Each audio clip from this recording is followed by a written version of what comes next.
Hello friends, இன்றைக்கி நம்மளோட இந்த வீடியோவில் ரொம்பவே சுலபமாக செய்யக்கூடிய நீர் போண்டா எப்படி செய்யலாம் அப்படிங்கிறது பார்க்கலாம். இந்த நீர் போண்டா வந்துட்டு நல்ல கிறிஸ்பியாக இருக்கும். இது வந்துட்டு வெளியில் நல்லா மொறுமொறுனும், உள்ளே நல்லா சாஃப்டாக இருக்கும். இது சின்ன சின்ன சைஸாக இருக்கிறதுனால நம்ம எடுத்து சாப்பிட்றதுக்கு அவ்வளோ ஈஸியாக இருக்கும். இது செய்கிறதுக்கு வந்துட்டு நமக்கு குறைவான பொருட்கள் தான் தேவைப்படும். பச்சரிசி, உருளைக்கிழங்கு, அப்புறம் இந்த ஜீரகம் இதெல்லாம் நம்ம வீட்டில் இருக்கிற திங்ஸ் தான். வாங்க இப்போ எப்படி செய்யலாம் அப்படிங்கிறது பார்க்கலாம். ஃபஸ்ட்டு நம்ம பவுல் எடுத்துகிட்டு அதில் 300 கிராம் பச்சரிசி எடுத்துக்கலாம். இது நல்லா வாஷ் பண்ணி எடுத்துப்போம்.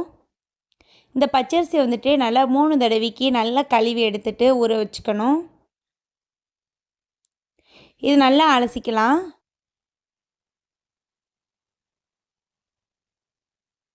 நான் வந்துட்டு இது நல்லா 3 தடவை அலசிட்டு மறுபடியும் நல்ல தண்ணி ஊற்றி இது ஒரு 10 நிமிஷம் மட்டும் ஊறட்டும். 10 நிமிஷம் ஊறினா போதும். இதை அப்படியே ஒரு பக்கம் எடுத்து வச்சுருவோம். இப்போ குக்கர் எடுத்துட்டு 300 கிராம் உருளைக்கிழங்கு எடுத்துக்கலாம். நான் இன்றைக்கி பெரிய சைஸில் 2 உருளைக்கிழங்கு எடுத்துருக்கேன். இதில் கல் உப்பு கொஞ்சம் சேர்த்துப்போம். உருளைக்கிழங்கு வேகிறதுக்காக தேவையான அளவு தண்ணி சேர்த்துக்கலாம். இதை அப்படியே க்ளோஸ் பண்ணிவிட்டு ஒரு 4 விசில் விட்டுக்கலாம். அதாவது உருளைக்கிழங்கு நல்லா வெந்து வரணும். இப்போ நம்ம வெயிட்டை போட்டு விட்டு 4 விசில் விட்டுக்கலாம்.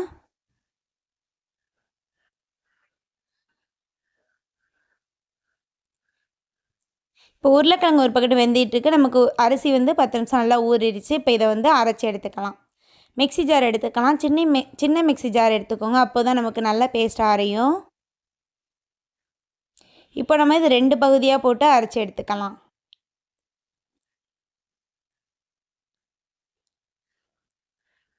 இப்போ நம்ம அரைக்கும் போது வந்துட்டு கொஞ்சமாக தண்ணி சேர்த்துக்கலாம். அதாவது அந்த அரிசி அரைகிறதுக்காக மட்டும் கொஞ்சமாக தண்ணி சேர்த்து அரைக்கணும். ரொம்ப தண்ணி ஊற்றிடக்கூடாது. இது போல் இருக்கணும். இப்போ இது போல் நம்ம அரைச்சி எடுத்துக்கலாம். கொஞ்சம் லைட்டாக அரிசி கொரன்னு இருந்தாலும் பிரச்சனை இல்லை. அதுக்காக ரொம்ப அரிசி நிற்கக்கூடாது. உங்களுக்கு நான் இது காட்டுறேன்ல, அது போல் இருக்கணும்.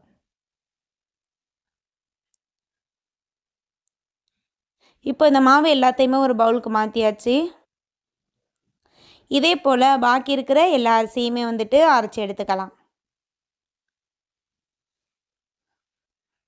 இப்போயும் கொஞ்சமாகவே தண்ணி ஊற்றி தான் அரைச்சிக்கணும். இப்போ எல்லாத்தையுமே வந்துட்டு அரைச்சி எடுத்தாச்சு. இப்போ இது ரெடியாக இருக்கட்டும். நமக்கு உருளைக்கிழங்கு வெந்து ரெடி ஆகிடுச்சு. இப்போ இதில் உருளைக்கிழங்குல உள்ள தோல் எல்லாம் எடுத்துட்டு உருளைக்கிழங்கு எடுத்துக்கலாம். இப்போ இதையுமே அரைச்சி எடுக்கணும். இதை ஒரு மிக்ஸி ஜாருக்கு சின்ன சின்ன பீஸாக கட் பண்ணி போட்டு அரைச்சிக்கலாம். அப்போது தான் நமக்கு இந்த உருளைக்கிழங்கு வந்துட்டு கட்டி இல்லாமல் நல்லா ஸ்மூத்தாக நமக்கு அரைஞ்சி வரும். அதனால் இது போல் சின்ன சின்ன பீஸாக கட் பண்ணி போட்டு அதுக்கப்புறம் கொஞ்சமாக தண்ணி ஊற்றி அதையுமே அரைச்சிக்கலாம். இப்போ இது போல் நல்லா மை மாதிரி அரைஞ்சிருக்கணும் உருளைக்கிழங்கு. இப்போ இதையுமே இந்த மாவு கூட சேர்த்துருவோம்.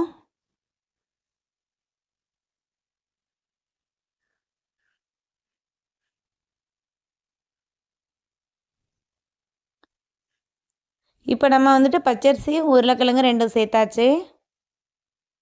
இது கூடவே ஒரு ஸ்பூன் ஜீரகம் சேர்த்துக்கலாம். ஒரு பச்சை மிளகாய் பொடியாக நறுக்கி அதையும் சேர்த்துக்கலாம். பொடியாக நறுக்குனா கருவேப்பிலை சேர்த்துப்போம். அது கூடவே நம்ம தேவையான அளவு உப்பு சேர்த்துக்கலாம். இப்போ இது எல்லாத்தையுமே நல்லா மிக்ஸ் பண்ணி விடணும். நல்லா கையாலே கலந்து விட்டுக்கோங்க. அப்போது தான் நமக்கு மாவு இந்த உருளைக்கிழங்குலாம் நல்லா மிக்ஸ் ஆகும். நமக்கு பச்சரிசி மாவு வந்துட்டு உடனே திக்காகிடும். அரிசி அப்படின்னாலே டக்குன்னு திக்காகும். அதனால இது போல் உடனே நல்லா கலந்து விடணும். இது ஒரு 2 நிமிஷம் நல்லா கலந்து விட்டால் தான் நமக்கு வந்துட்டு அந்த மாவு அப்புறம் இந்த உருளைக்கிழங்கு எல்லாமே மிக்ஸ் ஆகும்.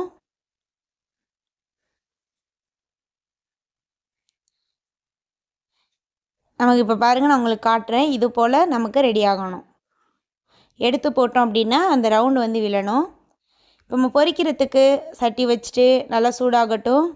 இப்போ எண்ணெய் சேர்த்துக்கலாம். எண்ணெய் நல்லா சூடாகட்டும். சூடானதுக்கப்புறம் மீடியம் ஃப்ளேமில் வச்சுக்கோங்க. மீடியம் ஃப்ளேமில் வச்சதுக்கு அப்புறம் தான் நம்ம வந்துட்டு இந்த உருண்டையை போடணும். நம்ம வந்துட்டு ஹை ஃப்ளேமில் வச்சிட்டோம்னா டக்குன்னு கருகிடும், உள்ளேலாம் வேகாது. அதனால் மீடியம் ஃப்ளேமில் வச்சுட்டு இது போல் அழகாக சின்ன சின்ன உருண்டையாக போட்டு எடுத்துக்கலாம். போடும்போதே நமக்கு அழகாக வந்துட்டு உப்பி வரும். இது வந்துட்டு ஈவினிங் டைமில் ஒரு சூப்பரான ஸ்நாக்ஸாக இருக்கும். கண்டிப்பாக நீங்கள் ட்ரை பண்ணி பாருங்கள். ரொம்பவே சூப்பராக இருக்கும். பிள்ளைங்கள்லாம் விரும்பி சாப்பிடுவாங்க. ஏன்னா இது குட்டி குட்டியாக இருக்குல்ல, அதனால எடுத்து சாப்பிடும்போது சூப்பராகவே இருக்கும். இது வந்துட்டு நம்ம ஒரு 1/2 மணி நேரத்துலேயே ரெடி பண்ணிடலாம். இப்போ நமக்கு பொரிஞ்சிருச்சு. இப்போ வெளியே எடுத்துக்கலாம். இதுக்கு வந்துட்டு நம்ம டொமேட்டோ கெச்சப் வச்சு சாப்பிட்டோம்னா அவ்வளோ சூப்பராக இருக்கும். வெறுசா கூட சாப்பிட்லாம். கெச்சப் வச்சு சாப்பிட்டோன்னா இன்னும் சூப்பராக இருக்கும் டேஸ்ட்டு. இதே போல் எல்லாத்தையுமே வந்துட்டு மீடியம் ஃப்ளேம்லேயே வச்சு போட்டு எடுத்துக்கலாம்.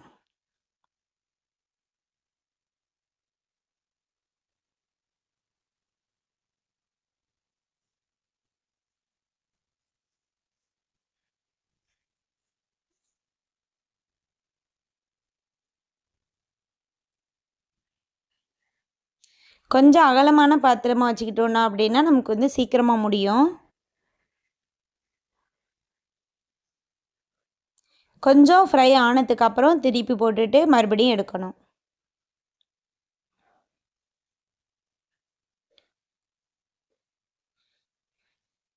இப்போ நமக்கு வறுபட்டுருச்சு. இதை அப்படியே வெளியில் எடுத்துருவோம்.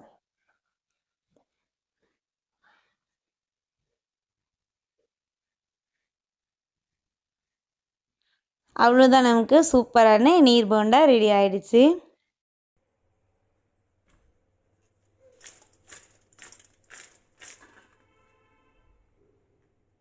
எல்லாமே ஈக்குவலாக வந்துட்டு நமக்கு மொறு மொறுண்டு வரும். இது வந்துட்டு சுட சுட சாப்பிட்டு பாருங்கள். அப்போது தான் நல்ல ஒரு டேஸ்ட்டு கிடைக்கும்.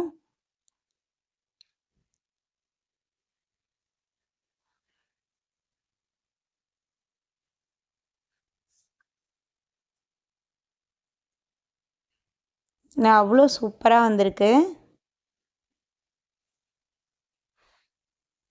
நீங்களும் இதை ட்ரை பண்ணி சாப்பிடுங்க. இந்த நீர் போண்டா வீடியோ உங்களுக்கு யூஸ்ஃபுல்லாக இருக்கும்னு நினச்சிங்கன்னா மறக்காமல் நம்மளோட இந்த சேனலை சப்ஸ்கிரைப் பண்ணி வச்சுக்கோங்க. அப்போது தான் என்னோடய எல்லா வீடியோ உங்களுக்கு நோட்டிஃபிகேஷனில் வரும். அடுத்த வீடியோவில் வேறு ஒரு ரெசிபியோடு உங்களை நான் மீட் பண்ணுறேன். தேங்க்யூ, பாய்.